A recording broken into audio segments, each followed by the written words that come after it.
Kasabay ng kaarawan ni Pangulong Ferdinand Marcos Jr. nitong Biyernes, September 13, bumuhos din ng biyaya sa mga senior citizen mula sa programa ng DSWD at pamahalang lungsod na AKAP o Ayuda para sa Kaposang Kita program na ginanap sa City Convention Center of San Jose del Monte. Pinangunahan ng Ate ng Bayan, Congresswoman Florida P. Robes, ang programa para sa mga lolo at lola ng lungsod, katuwang ang DSWD, City Social Welfare and Development Office at tanggapan ni House Speaker Martin Romualdez. Una po, nagpapasalamat po ako sa ating Pangulong Bongbong Marcos. Happy birthday po, Mr. President.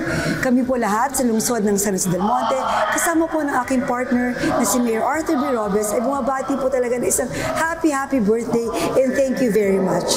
Alam niyo po, ang lahat po ng ating senior citizen na kasama po natin, na inyong mga loyalista ay talagang nandito po ngayon. Nagpapasalamat po at masayang-masaya sila sa natanggap po nila na benepisyo. And of course, gusto ko rin pong pasalamatan ng ating Speaker Martin Romualdez sa pagbibigay ng tulong po sa lungsod ng San Jose del Monte.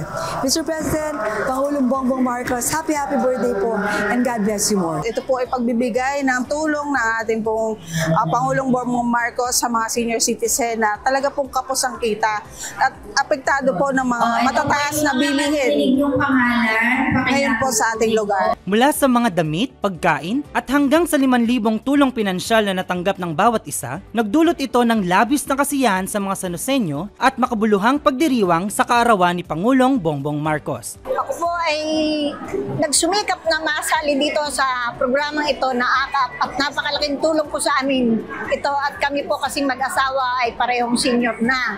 Wala po kami hanap buhay sa kasalukuyan ngayon kaya po kami nagpursiging makasali sa programang ito. Maraming salamat po at kami nasali sa programang ito. Malaking tulong po sa aming mag-asawa to. Makakatulong po itong programa natin ito para sa financial pangailangan sa mga pang-maintenance. Pangailangan sa pang-maintenance para sa mga katulad kong senior citizen.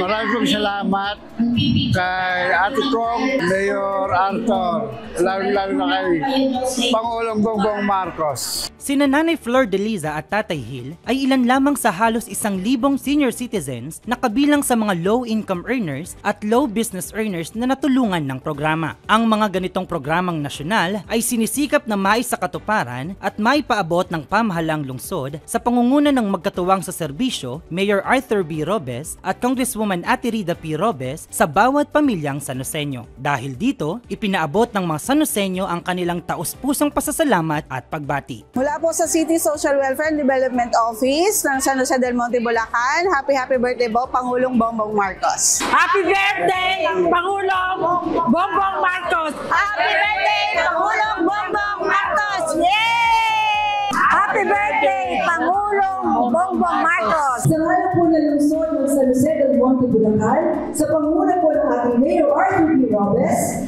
maraming salamat po, Pangulong Bongbong Marcos! Happy birthday! BBM! BBM! BBM! BBM!